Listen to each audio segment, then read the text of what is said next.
Uh, Sushma will start. Yes, Swapna, you can start. Ma'am, can we start? Swapna, madam? Yeah, of course. Yeah. Yeah. Hina?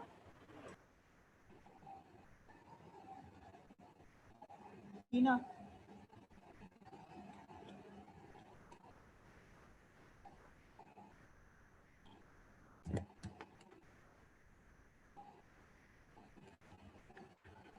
Hina, your mic is muted. Hina? So sorry. Um, on behalf of IEEE and WIE-CRC, a very good evening to one and all present here. I am Hina Shah, VCP of WIE, and it is a great pleasure for me to introduce our gem of a college and honorable speaker, Dr. Sapna Prabhu ma'am, who is going to talk to us about technical paper writing. Dr. Prabhu is a PhD holder in electronics from the JTI and is having teaching experience of over 28 years. She has also published many papers in international conferences as well as journals. I would also like to add that this event is beneficial for technical paper presentation competition for Crescendo. So without any further delay, I would like to hand over this event to Dr. Prabhu.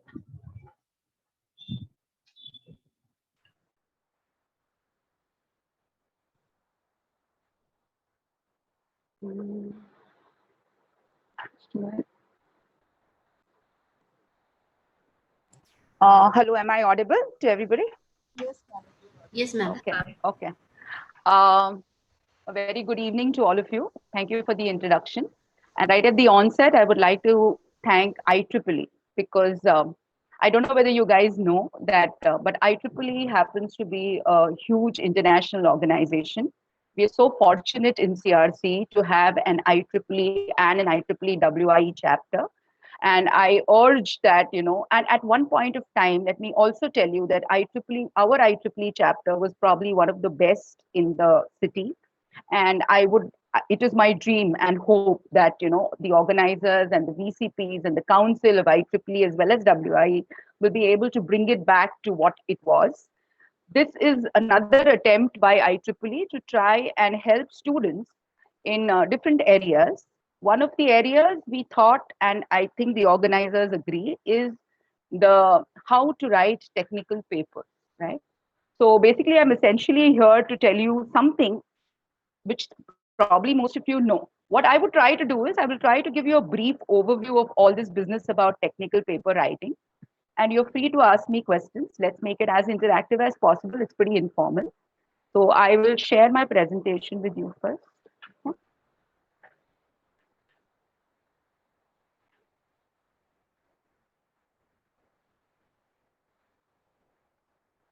Is this visible to you? Yes, madam. Yeah, okay. So here, this is what we are here for actually. I'm trying to give you a slight overview on what exactly is technical paper writing, what is a technical paper and so on. When I looked at the participant list, I realized that most of the participants, barring a few, happen to be students. So I am probably looking at a student perspective about writing technical papers. Uh, I am not very sure, but basically, I feel that there isn't too much of a culture of technical paper writing, especially in Mumbai colleges, right? So people don't really know too much. So let's see what we can establish. So the outline of my presentation goes like this. As to okay, so if we're looking at technical paper writing, what exactly is a technical paper, right? So the outline will go like this: why and when to publish. What exactly is this publishing process? What exactly happens? Right? So if I write a paper, what exactly happens? Now there are different types of technical papers, and we'll have to discuss a little about them. What is the general structure? So if I want to write a research paper, what is the general structure that I, as a student or as a faculty member, would like to look at? And where are the possible places where I can publish? So there are something called as conferences, there's something called as journals, there are open access journals, and a whole lot of jargon, which may look a little heavy for you now. I'll try to simplify it as much as possible. And then you have probably one of the most important parts of technical paper writing is plagiarism and ethics in publishing. So the outline of my presentation is going to go like this. It's a very serious topic, really. It's not a massy topic.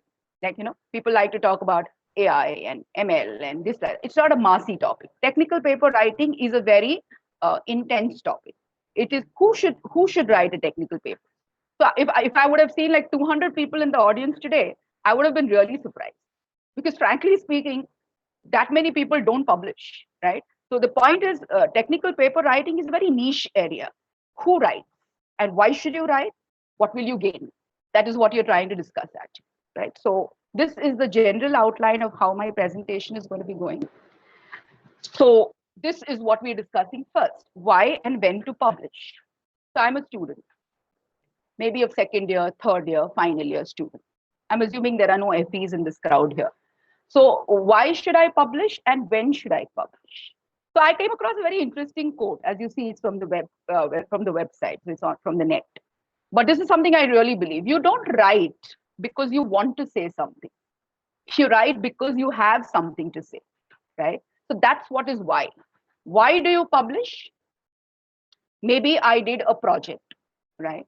I did something. I made a project, but I made it slightly differently, right?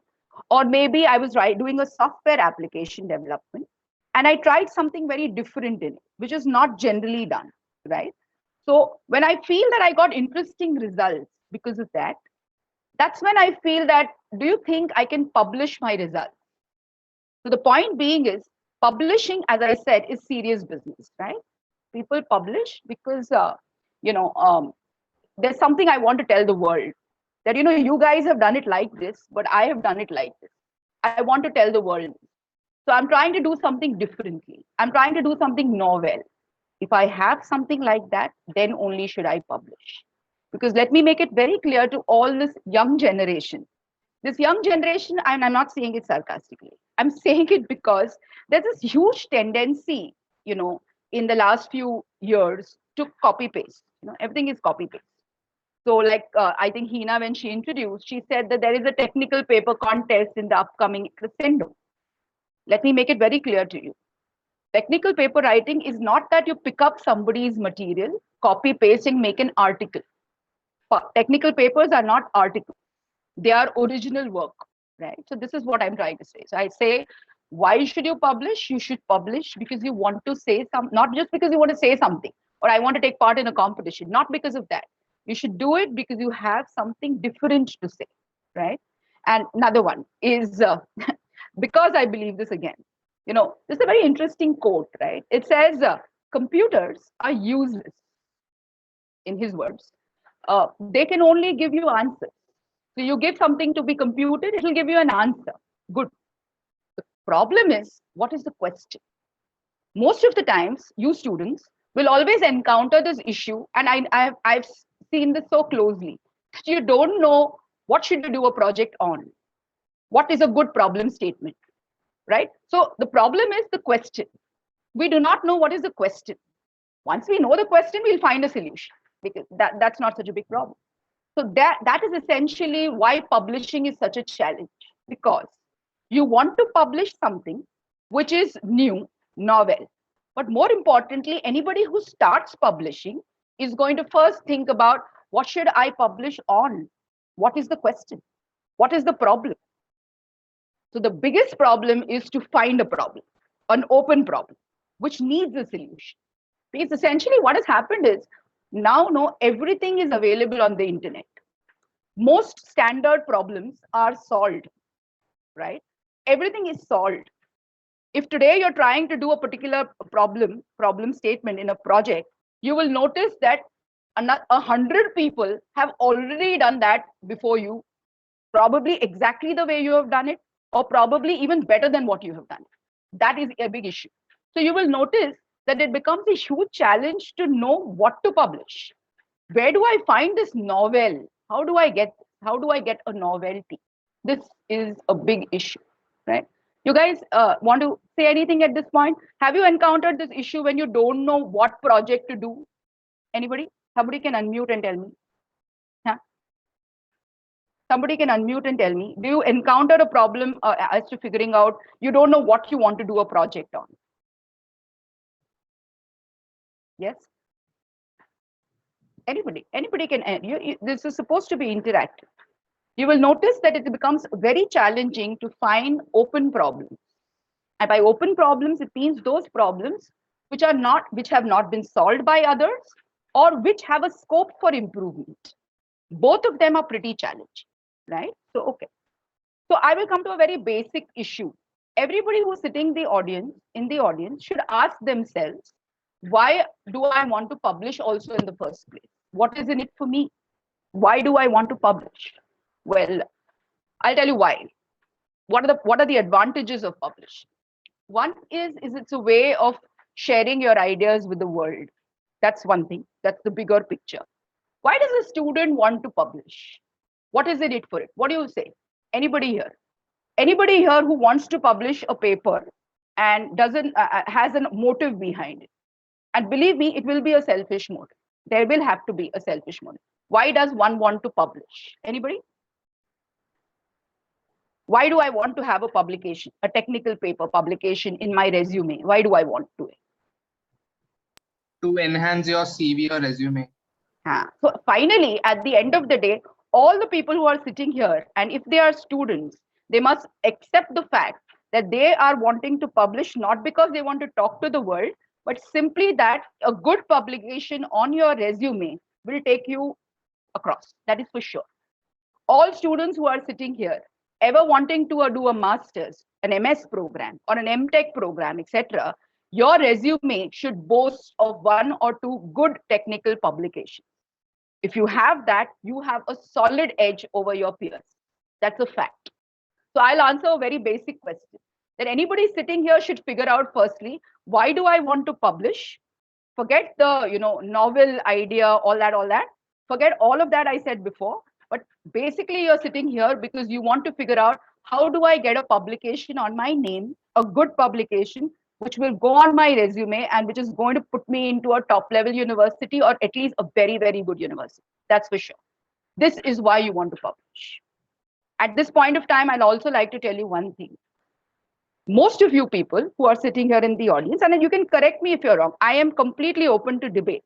Because I know that people here who are sitting here, second year, third year, final year, whatever year, whichever branch, the mindset is after BE, either I will take up a job or I will do further studies, or very few of you will try and become, entrepreneurs. Will have the confidence of starting a startup. So generally the paths are very fixed, right? My master's could be a technical master's, an ME, MTech, MS, or it could be a MBA or something like that, right? So my paths are generally like that: a job, a master's program, and probably do a startup if I'm risk taking or something like that.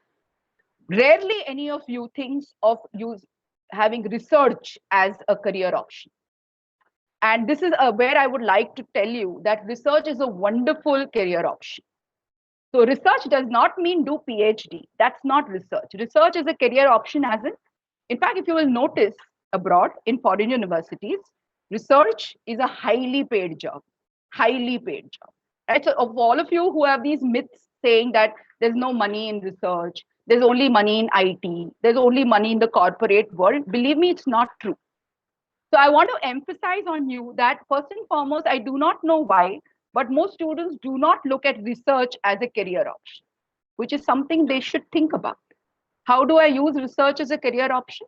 Well, I finish my BE, I do my master's, I pursue a PhD program abroad or here, and I can get into academics and do full-time research.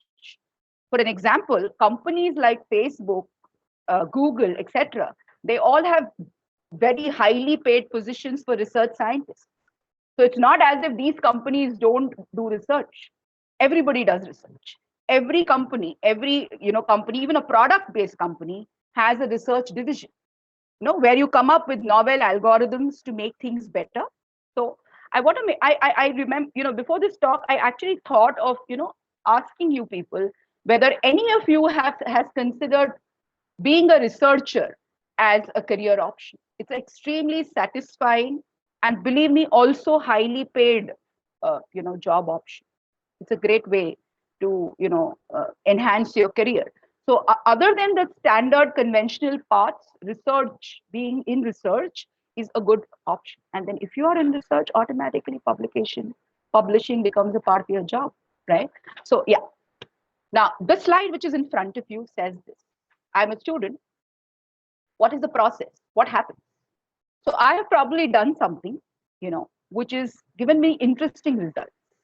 I made a project, or those who are into software, they use some algorithms and they got very good accuracy levels and something like that. So they have interesting results with them. That's what I say. You have something to say. So you have results with you. Then only should you start this process, right? You can't say that I want to present a paper, write a paper, so I am trying to do something. The reverse does not work. So ideally, I should have been working on projects, hardware, software, etc., where I have something interesting. Then it could lead me to writing a technical paper, and I'm going to tell you how to write it. Right? Once my paper is ready, I am going to submit it to where? Well, there are options. There are good conferences, international conferences. There are very good international journals, etc. So you can submit your paper depending on your quality and your level of confidence in yourself. You can decide whether you want to send it to a conference or you would want to send it to a journal. And then the paper that you have sent goes through a rigorous review process. But that means that there are reviewers who work in that area who review your paper and your results and figure out whether you have something substantial to say or not. So you go through a review process, and if all goes well, your paper gets selected. And they'll recommend to you. They'll say that make these changes, etc. You'll get comments, and after you iterate and make your paper fine, you're done. And then your paper is selected. And sometimes, if it is selected in a conference, you may have to actually go to the conference and present that paper. Also, if it's a journal, there is no paper presentation really happen. It automatically comes up in a journal, right? So this is a general publishing process. This is what happens when you want to publish. This slide was essentially made because anybody who thinks that they want to write a technical paper needs to have a very systematic approach towards the problem statement. So what you need to do is something like this. You need to understand the nature of the problem to be studied and figure out the related area.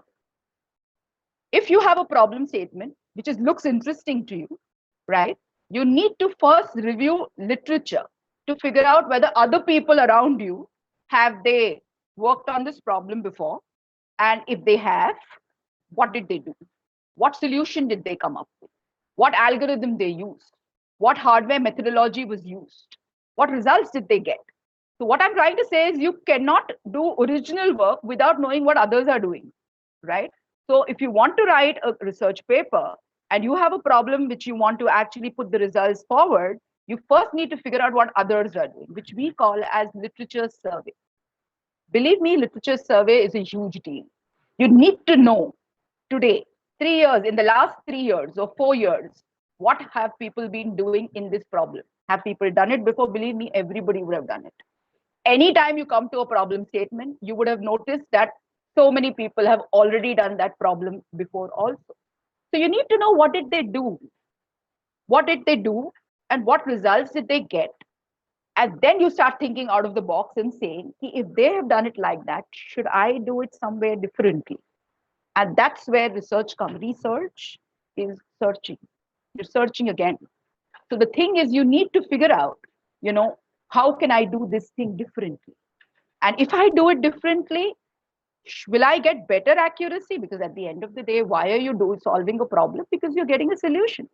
And you're getting a solution, your solution had better be better than the other people, right? Otherwise, what's the point?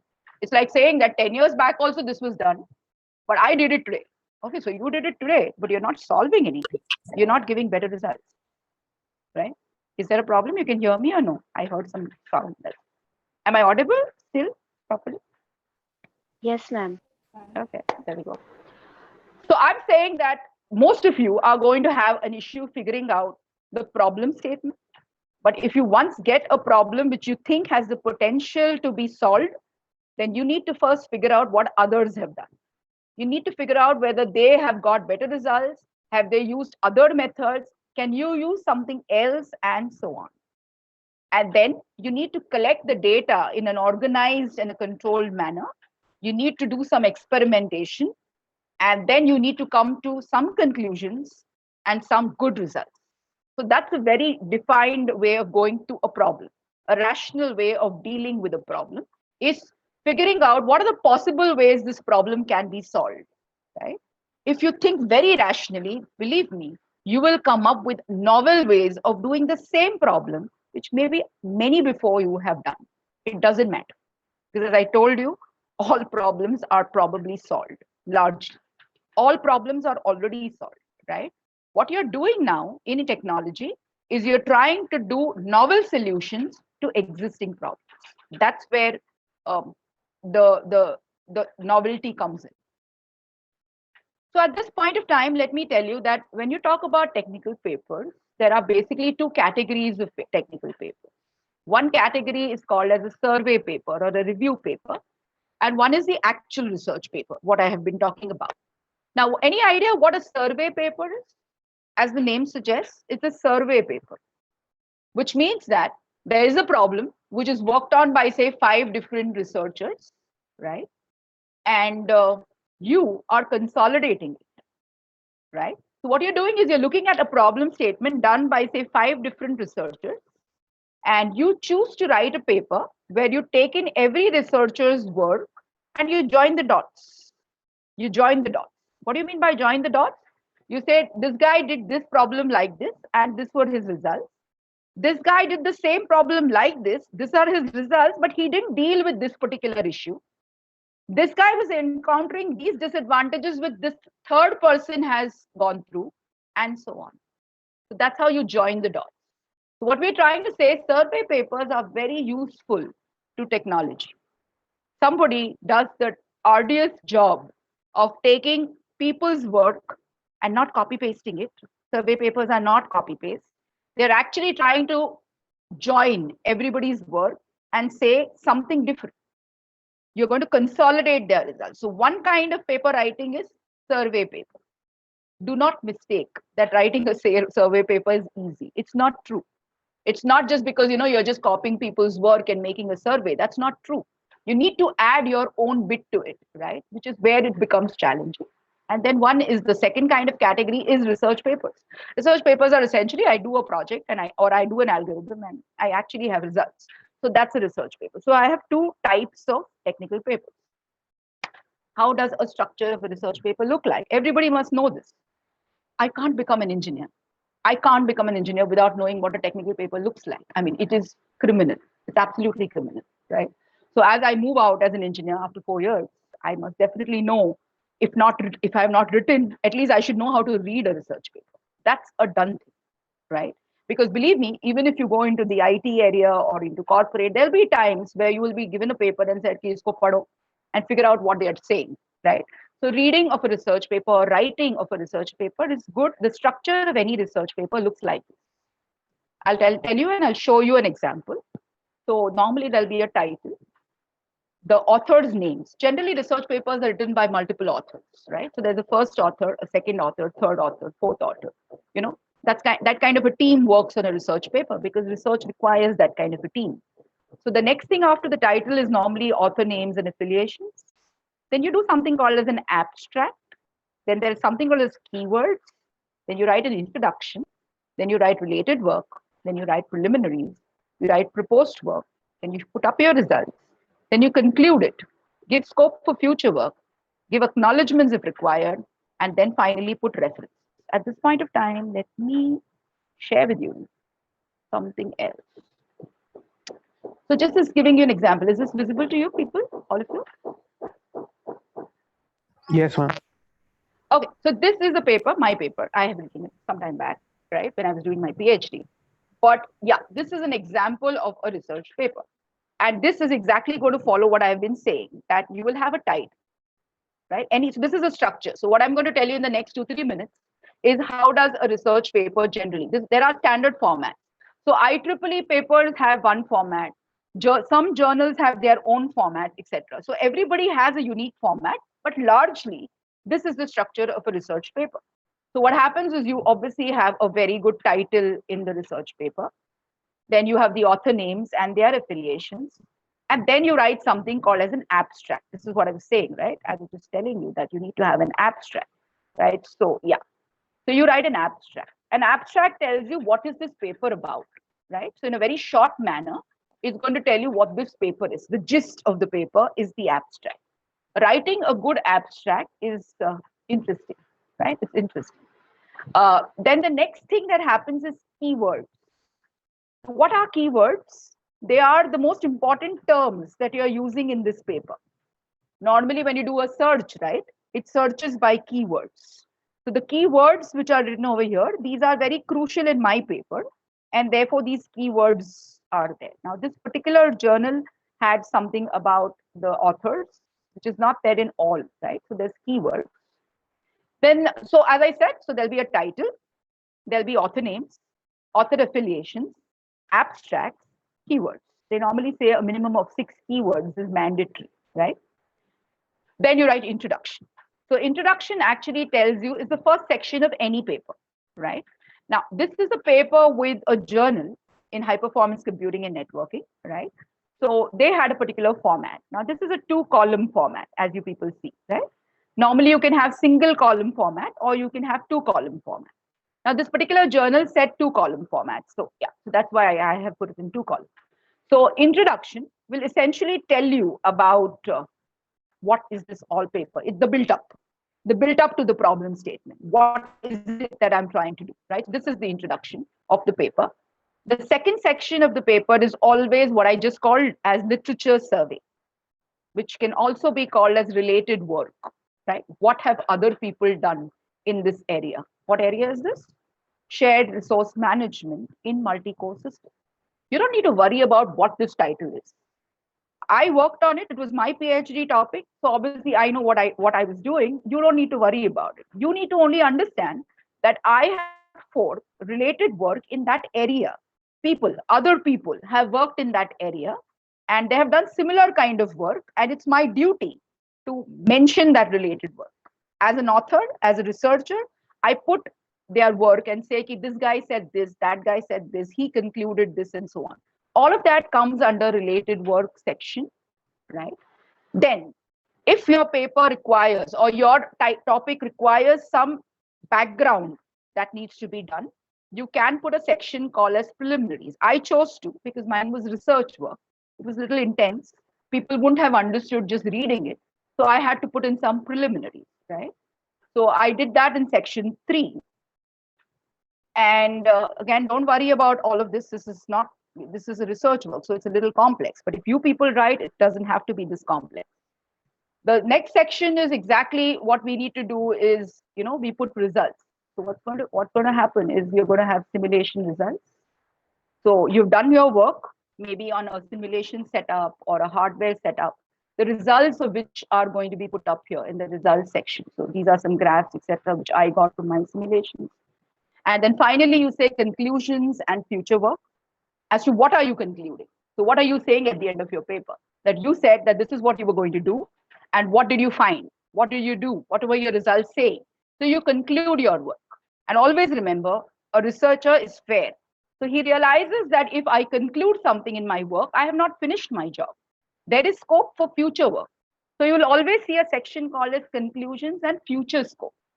That gives other researchers an idea about what to do work on, right? So your last section is conclusions and future work. And finally, probably the most important section is the references. References. All the things that you referred before you wrote this paper, all of it will be listed here. This is probably the most important part of any paper. Everything that you have read, everything that you have used in this paper must be listed in this references section. So that's a structure of one kind of structure that you see.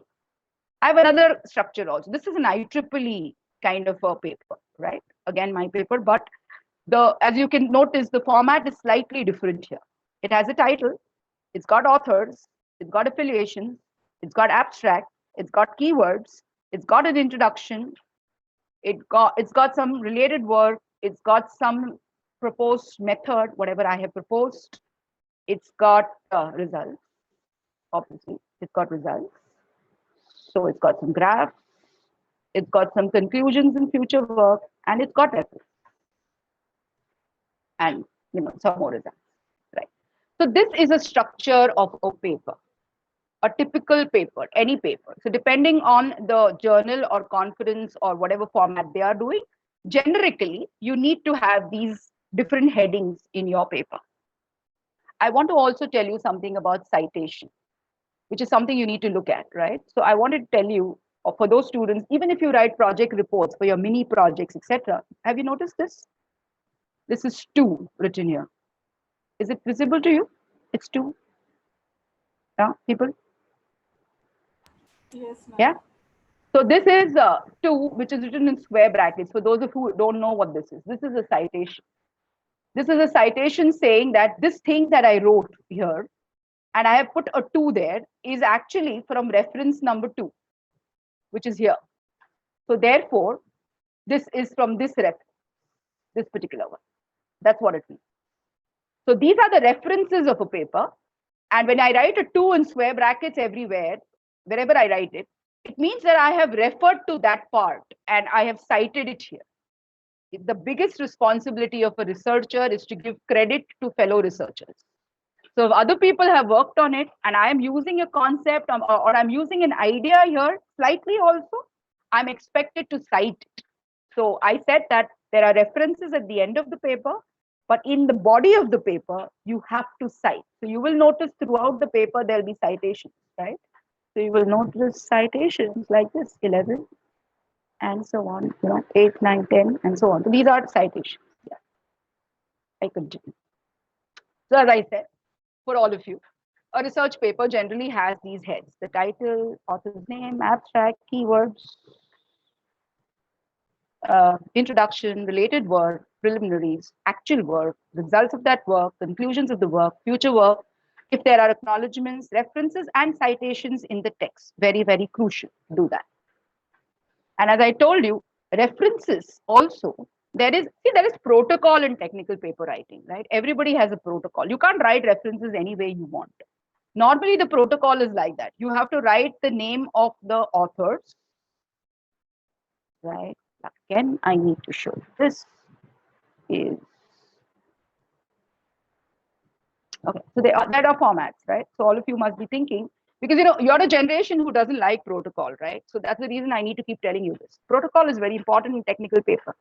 The world over, at this present moment also, the world over, there will be a huge amount of people who are writing papers, right?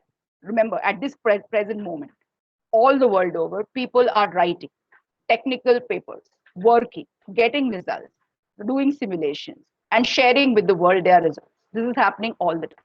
So if you people don't believe that it's true, it doesn't change the fact that there is work going on. A lot of work is going on, right? So I was trying to tell you that these people, like for example, let's look at this particular format, right in front of you. This is a format. This is how you write references. You need to write the names of the authors.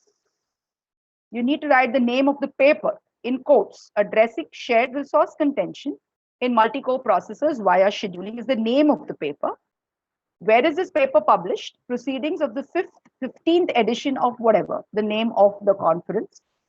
The page number where that paper was available, 129 to 142. This is where this particular article was written.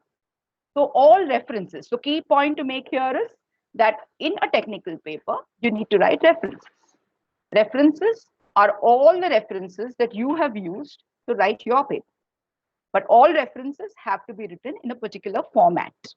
Not just that, all the references that you have used here need to be cited in the body of the paper. Otherwise, you are copying. Otherwise, you could be sued that you are copying somebody's work. Very crucial to do. So this is an example of what I meant by there are formats, right, of reference. So these are some formats that I had in front. So again, basic question to you guys is, and I don't want to trouble you too much by thinking hard. I don't want that after the session you thinking, oh my God, this is such a big job. But where do you publish? If I write a paper, where should I publish? So, okay, there are conferences. So there are categories. So there are international conferences. There are journals. So you may be hearing IEEE conference, ACM conferences. So a lot of these bodies have their own international conference. So if you have written a decently good paper, you can try sending it to one of these conferences. How will you know where the conference is? You need to go on to, if you go on to to Google, international conferences in India or international conferences abroad, you'll get a list of conferences. Just find out when is their deadline and you can send your paper to that particular conference. So there are international conferences where you could send your paper. And probably the more tougher ones are the journals. Right. Getting your paper published in international journal is a big deal, believe me. It's tough. So there are journals which will be the slightly tougher ones, but there are conferences. So as students, according to me, a good place to start is to send your paper to an international conference. We ourselves at CRC have been hosting international conferences. This is our 7th edition coming up this December. If any one of you has an idea or results where they want to publish, you can take our help. Believe me, I personally will be very happy to help you convert your results into a paper. We have our own conference coming up in December, whose deadline will be somewhere in October. So you have time from now to October to kind of try and attempt to publish in this conference of ours. Our conference is hopefully going to be an IEEE conference, right? So yes, so where to publish? So somebody has written a paper, where do you publish? So there are conferences and then there are journals. Conferences, as I said, are slightly easier to publish and journals are a little tougher to publish. It is a fact. You will hear a lot of terms. I don't want to scare you again. You will hear terms like impact factor, citation count, open access journals, a whole lot of jargon. Don't worry about all of that. Not important to you at all. As students, not important, but just giving you an idea. It's very easy, really. There's something called as an impact factor of a journal. You know, how do you know journals are good or bad? Where should I publish? There is a lot of rubbish which is happening around. So you must also be a little careful because there are a lot of these free these kind of journals wherein, you know, they'll ask you to give money, 3,500, and they'll publish your article. There's no quality. It's absolute rubbish, right? So do not, if you want to publish, for heaven's sake, stay away from all these kind of places. Do not do it. So every journal is actually, defined by something called its impact factor. And as the name suggests, impact factor is very easy. How do you find a journal's impact factor? Let's say, for example, in 2008, what is its impact factor of that journal? Whether a journal is good or not, right? So it's simply, what were the number of citations of articles of 2000 in this journal in 2006 and 7? So in 6 and 7, 2 years prior to 2008, what were the number of citations if in this 2008? And over the total number of papers published in that year 6 and 7. So this is a mathematical calculation of what is considered to be an impact factor. Why should I know an impact factor? Because if I'm publishing, I should know, right, that is this journal good or not good or so on. So generally, if you go onto the website, you will be able to find out the impact factor of journals. That will tell you, whether a journal is good or no. There's something called as citation count. There's something called as open access journals. I want to tell you something about it. Okay, so this, what you see, happens to be a screenshot of my Google Scholar page. Okay, so all of you, if you start publishing, what will happen is you will create a account for yourself, a Google Scholar account, right? So what you see over here is, Sapna Prabhu's Google Scholar. Another thing that you should know as engineers, that there are Google Scholar, pages. And if you publish, you can actually, your name, wherever they find my name, it will be cited in this, right? And then, so many citations have been happening to my work. And there's something called as an H index, there's something called as an I-10 index and so on, right? So all of that will be listed. So there are its pages, right? So this is a screenshot to tell you that there is something called as a Google Scholar account, which if you start publishing also, you should be able to look at. You'll hear another term called as open access journal. See, again, this whole talk today was to basically expose you to a few things which you do not know. You're doing a BE degree in, say, IT or computers or ECS or electronics, production, mechanical, etc. But you are like a frog in the well situation where you'll only know your academics, your project work, and so on. The reason to have this talk is basically to open you out to what is happening outside, in the outside world, right? So the one thing I told you guys is that a lot of people are publishing a lot, right? They are publishing for different reasons. They are researchers, they want to share their work with the world, they want to come up with cutting edge solutions, etc. So they are publishing for all those reasons, right? And they're being paid to do it also. So they are publishing. You know, researchers abroad, they're all paid heavily. There's a huge funding. So they get paid for everything. So they're paid to do research. That's why they're publishing, right? And we also said that you as a student should also think of publishing. And why you should think of publishing, we just mentioned, is simply because if you publish and if you have good publications to your name, you are entering the cream.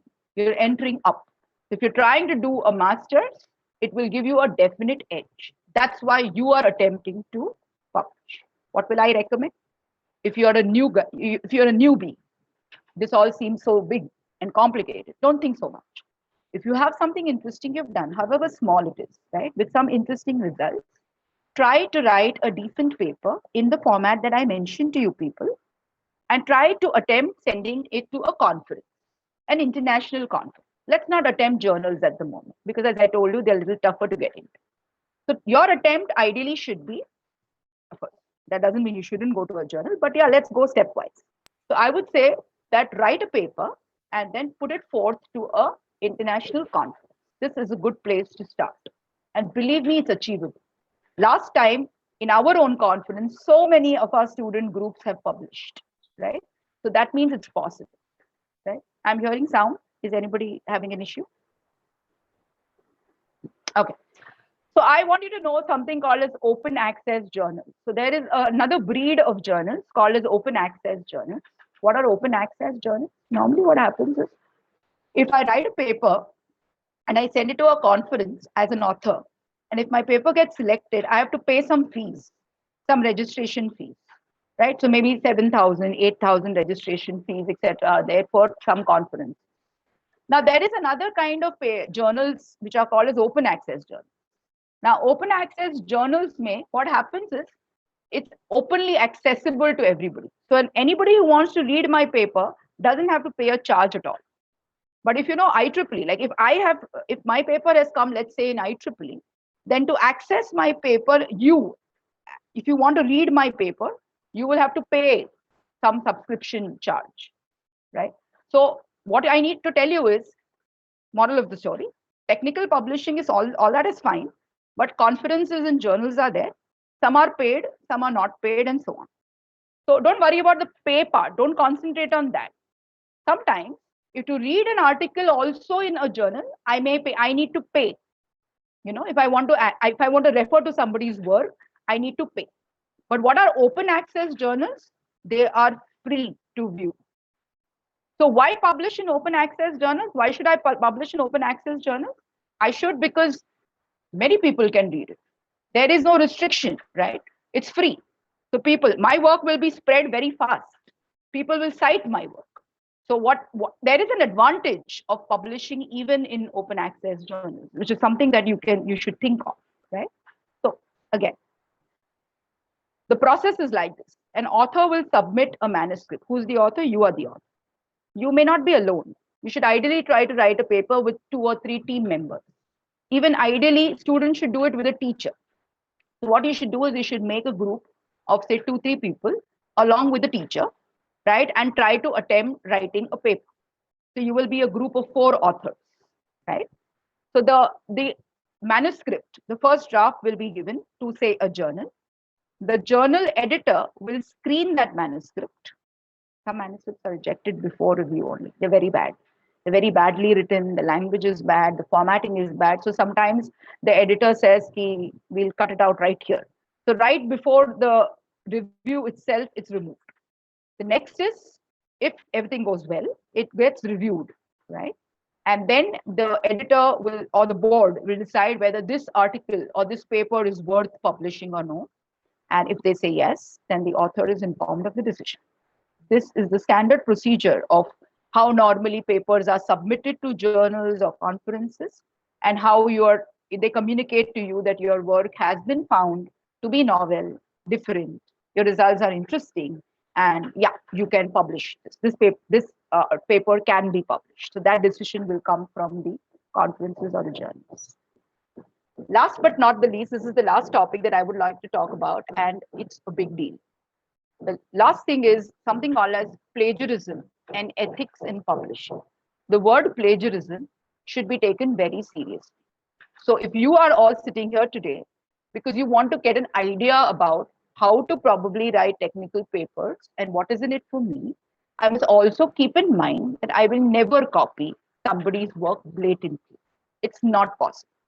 So technical community is an extremely truthful community, right? And plagiarism is copy. Simple word, copy, is considered to be a big deal, right? So I want to tell you that all of the following are considered as plagiarism. One, turning in somebody else's work as your own. Bad idea, should never do it. Even copying words or ideas from someone else without giving credit to them. And you know what I mean by giving credit. You have to cite them. I showed you those square brackets, the citation. You got to cite them. So you can't write somebody's stuff but not give credit. That's considered as plagiarism also. Failing to put a quotation in quotation marks if somebody has quoted something, or giving incorrect information about the source of the quotation, changing words but copying the sentence without giving credit, and finally, copying so many words from that other paper that it makes up the majority of your work. Even if you give credit to them, you're copying somebody's work, right? So this slide probably I consider as a very important slide, because there have to be ethics in publishing, right? Plagiarism is a big deal. I do not know whether you people know that there are plagiarism softwares, right?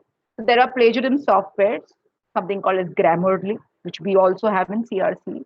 We have something called as Turnitin. There are many plagiarism softwares. What are plagiarism softwares? Whenever you submit your paper, they will put that paper through the software and they will find out how much content is copied. Correct. So the first check is generally the plagiarism check. So you cannot publish if you have simply copied. It will simply not work. And if you are found to be a rampant plagiarist, you will be sued, right? You can be sued. So hence the importance. So when I talk about technical paper writing, it's my moral duty to tell you people that there is a huge ethic, is a huge deal in publishing. That's all I have to say from here. So I will tell you in essence as to what I want to do, if you know, because I don't want to scare you really, because publishing is a beautiful thing. Once you write the first paper is the toughest to write. Everybody's first paper is the toughest paper to write because you don't know anything. You have no idea what to write, how to write, what language to use. You know nothing, right? Your first paper is the toughest paper to write. But believe me, once you publish once you see your paper in digital library, right? And other people referring from your paper, and then you start writing your second, third, fourth, your paper writing just becomes seamless and beautiful. So publishing is an art, right? And it can be very, very satisfying, right? So what have I tried to tell you in today's talk? Let me quickly summarize in 2-3 sentences, and then if you have any questions, I'm more than happy to take it.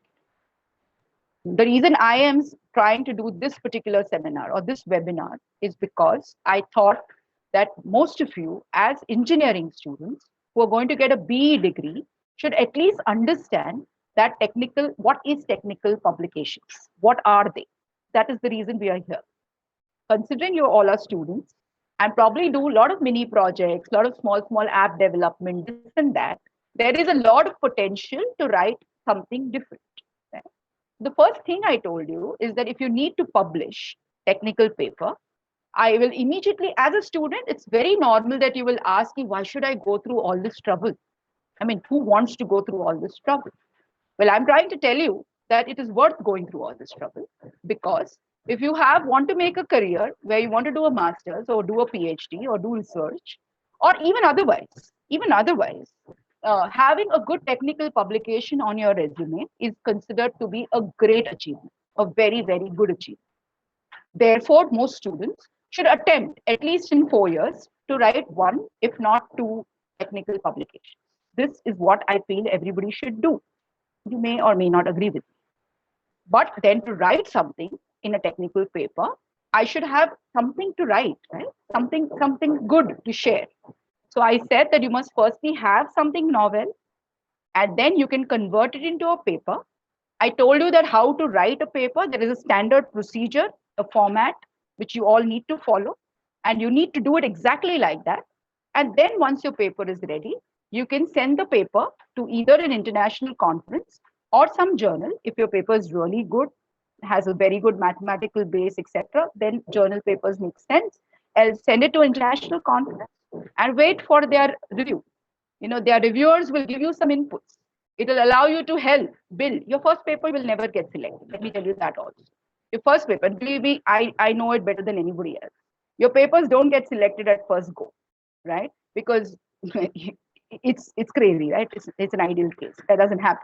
So the thing is, you'll send your paper, they'll give you some review comments, some may be harsh, some may be good. Then you make changes in your paper, you resubmit it again, and so on.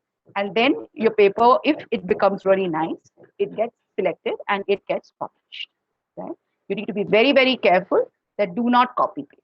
Because I want to do something, I can't copy paste. But what is allowed is, if there is something very crucial in a particular paper, some equation which you are using, let's say, you can use that equation, right? But you should cite it, right? So you can use some equations, etc., from somebody else, not directly take their work. You can use it, but you must ensure that it is kept as minimal as possible. So if you have good ethics, you can end up with a great technical paper. And as I have been saying, do consider research as an interesting career option, because you will notice in all the other career options which are in front of you, like a job, you will notice that in a few years you will get bored and you will want to move. Largely, if you try to do, further studies, etc., generally you will work, right? Research is very satisfying. It grows. The common response to most researchers that it's a career which only keeps on giving you better and better, better and better satisfaction, right? So, yeah. So that's all that I have. Let me stop sharing. And yeah. So I have tried to present what was my basic idea. I have not put in too many details, right? Because I don't want you to get scared. So the options are pretty simple. I am open to questions. I will again urge you, please ask questions, right? As engineers, whether you become researchers or not, you have to ask, you have to question. You should question everything, right? So I am hoping that you guys can ask me some questions. Something that you've not understood in my presentation is fine. Something unrelated also is fine. Anything is fine. Hello, ma'am. Yeah. Oh, ma'am, Charmi here. Yeah, Charmi. Ma'am, I have one doubt that as we started our journey in B, and we are if interested in research and development, then what should we have to do? So you're in which year, Charmi? First year. You just joined, FE, yeah? Yes. So what happens is, to get into research, ideally, you will do your 4 years of B, right? During your 4 years of B, if you feel that you're more inclined towards research, toying with small problem statements, coming up with unique solutions, if you're that kind of a person, then you can think of research as a good career option. You should ideally try to do a master's, right? And by master's, I mean, it depends on your financial condition, etc. You can decide whether you want to do a master's abroad or do you want to do an MTech from India, giving a GATE exam. You can give a GATE exam and get admission into one of the IITs for the MTech program, right? That's a good option for doing a master's. Or you want to do a master's abroad, an MS abroad. And then both ways, you can go ahead and do a PhD after that, right? And or if you do a master's, even an MS, foreign universities will give you a PhD. PhDs are paid PhDs, right? They're all funded PhDs. So it's not really that you're only studying and you're not working. You're actually being paid to do research. And then, as I was telling in the earlier part of my talk, that all companies, all the IT companies, all the companies you talk, the big ones, Amazon, Facebook, Google, you name it, and all of them, they all have research labs, all of them. They're all invested in research because that's the way the products are going to come out, right? They're coming up with better and better products. Who is making the algorithm? Who is making them, right? So all these companies, highly paid jobs, have research positions. So your attempt ideally should be to do a PhD and get into one of those niche areas, maybe in these big companies or even in India. IIC Bangalore has fantastic research options, etc. So there are a lot of options, right, Charmi? You're understanding what I'm saying? So you need to hone towards it. You need to think about that. It's a very, very great option, and researchers are free. They can do their own research. That is the biggest part. If you're working for a job, you'll have to do what your company wants you to do. That's the difference. Yes, ma'am. Yeah. Anybody else? Yeah. Ma'am, in one of your research papers, at the end there was a website mentioned. Like, what was that website? That was spec, actually. That was so I did my work. Okay, just to share a bit of in that context, that website was something to do with the performance evaluation. So it's a website where I got my data set from. You understand? I did my experiments on something, right? Some benchmark programs, right? And spec was the website from where I referred to those benchmark programs. So I had to cite that website also. Okay, ma'am. Normally citing references my website is not a very good idea, but this is the the programs that I worked on in my experimentation, and therefore I had to cite them. Ma'am, and one more thing, how long should be a technical paper? Like, how big it should be? How much explanation and detail it should have? So that's what I said. So IEEE papers normally, so there is a short paper, there's a long paper category. IEEE papers are generally 6 pages. Generally 6 pages is what they're saying. Double column, 2 column format, 6 pages is what an IEEE paper, 5 to 6 pages is what a IEEE paper. Journal papers are long, detailed. The paper that I showed you also, the journal paper, it's long. It could go to 10 to 12 pages. So every journal will have a restriction. They'll say that the minimum is this many number of pages, the maximum is this number of pages, and so on. So yeah, you have a short paper category and you have a long paper category. So that much detailing is required. You can't just write short, like you guys are WhatsApp generation, na? So you write small things, right? Papers have to be written elaborately. It's a story. It's a total story that you write, something like that. Yes. So I want, at this point of time, I just want to tell you one more thing. Like, for example, like I was just telling that there are no problem statements because the times of inventing the light bulb, this, that, all that is over. Even if you notice, everything, all problem statements that you study, anything, any solution you're giving, ML solution, AI solution, everything is done. Most of the times the algorithms are already done. People have already got 98% accuracy and so on. So the biggest challenge to writing a paper is how will you come up with a problem statement like that? That is the problem. Right? So how do you come up with a problem statement? I'll give you an idea. So what happened is my own work, I would like to share all my problems that I had. And my problem that I was dealing with was surprisingly in an area called as computer architecture. For those of you who know IT computers, you will know. Multi-core processors, the problem that I was dealing with, don't need to get into details, is a specific computer architecture problem, right? But what was happening is when I started finding solutions for that problem, I noticed every time I got something, it was already published.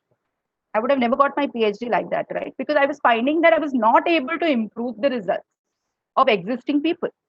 I was stuck right there. What I meant by saying is the same problem, we started looking at it from a different angle. So what we did is I modeled my computer architecture problem as a biological model. I don't know how much sense I'm going to make to you here, but I'm just giving you an idea that I made the entire thing as a biological model. So so what you're expected to do is, one hint of research is like this, that if there's an electrical engineering problem, which is already being solved in the electrical engineering way. How about taking a mechanical engineering solution and see whether you can transport it in this domain?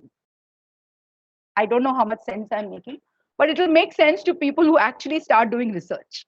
That you try applying a solution which is not a traditional solution. You can borrow solutions across domains to solve problems, and you may come up with very interesting results, right?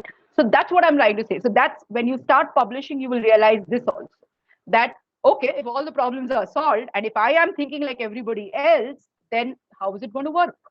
How do I think out of the box? I think out of the box like this, that I read a lot. I look at things around me.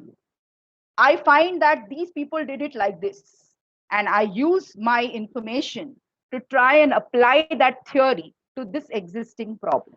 And this will happen once you start research. I mean, for your first paper, you will probably not understand what I'm saying, or even for that matter, who's sitting here may not understand what I'm saying. But yes, these are the ways, because I made such a vague comment, no, that, you know, how to give a novel solution when all the solutions are already there. Then I'm telling you how to give a novel solution. How to give a novel solution is think out of the box. And that's what engineering solutions all are. They are like that. You don't think a Google or a Facebook is thinking standard, right? They don't think standard. They are dealing with problems. They're coming up with products whose solutions are cutting edge. How do they end up coming up with those solutions? Well, their research teams are really thinking out of the box, isn't it? So I would think some of you should aspire to be there, you know, aspire to be there.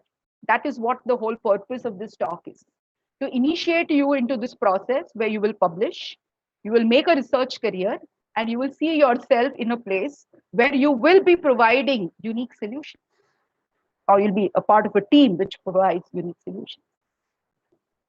Any other questions? Ma'am, I hope I'm I'm Mano. not scared you guys. I hope I'm not scared you guys too much. Yeah. Somebody saying something? Ma'am, I'm Manohar. I have a question.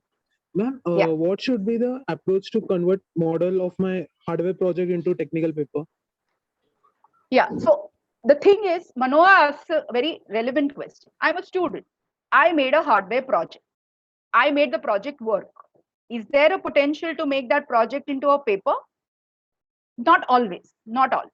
But if in that hardware, I used a unique code or a unique software using maybe a particular algorithm, which according to me is very unique, then yes, there is a potential to make that hardware project into a paper. But don't write it like a project.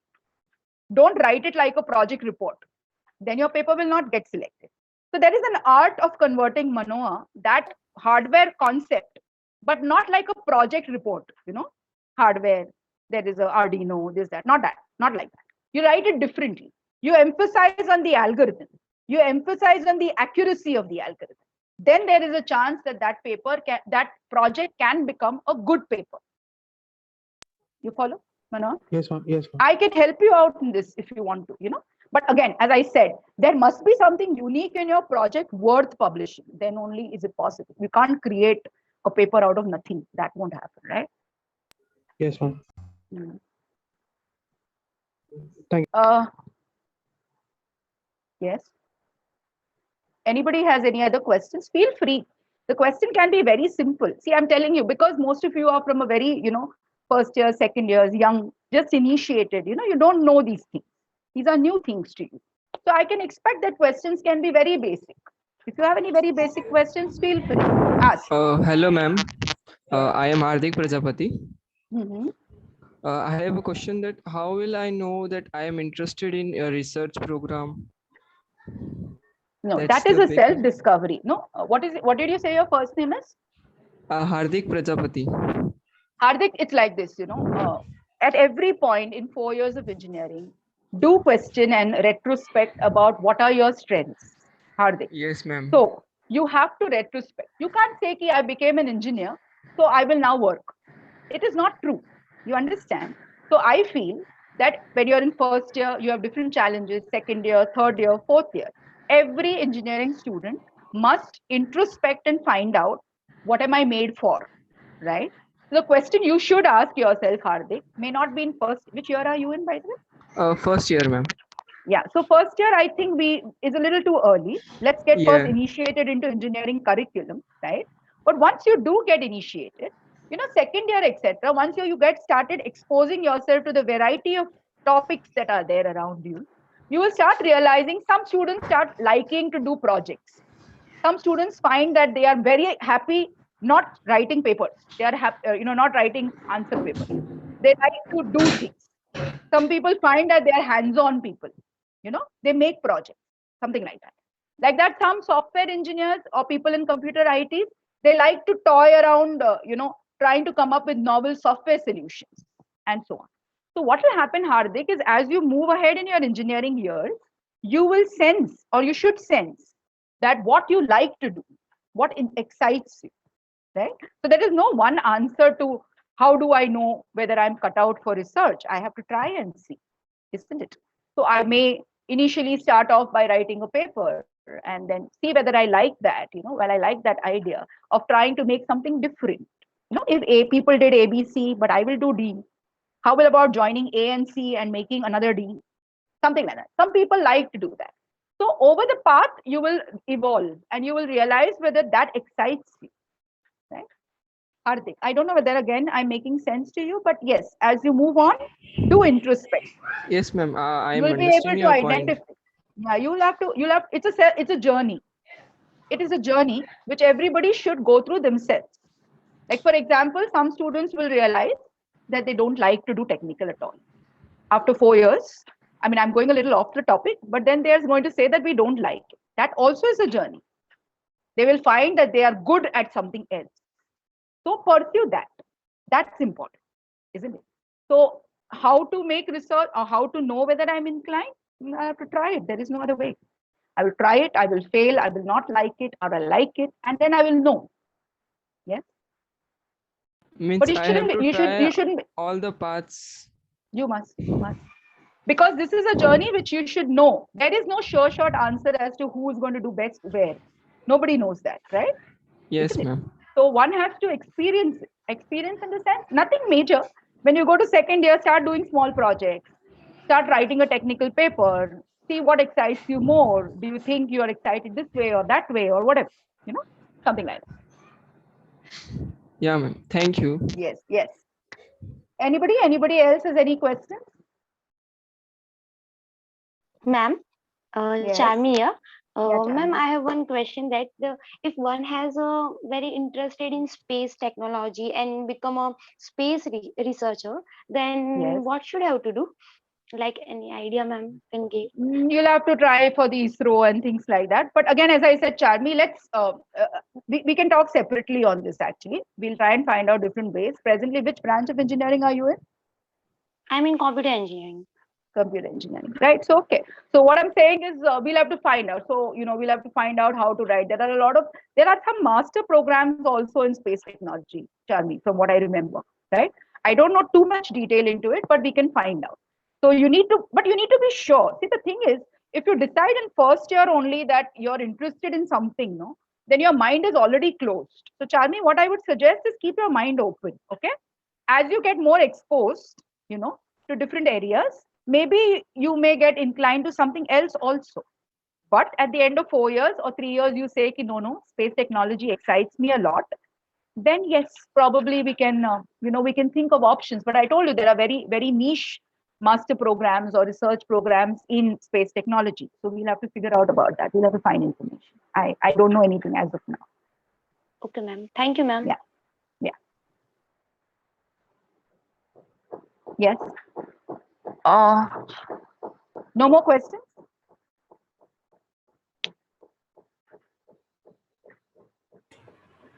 I think there are no questions.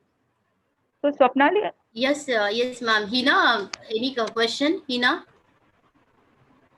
No, ma'am, I don't have any questions, but I would like to ask people, like, if you all have any questions, or else we would like to conclude the event. Is there anybody? I think no questions.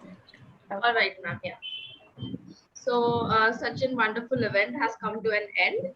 First of all, I would like to thank our Dean, Dr. Pohit sir, Shushma ma'am, and Swapnali ma'am for letting us have such an helpful event and constantly supporting us. I would also like to thank our speaker of the day, Dr. Sapna Prabhu ma'am, for spending us precious time and guiding us and our students. I hope this event has been helpful and knowledgeable for all our attendees. I would like to request everybody to fill the feedback form so that it helps us to bring such more events to you. Once the feedback is received, the certificates will be distributed. Thank you. Thank you, ma'am.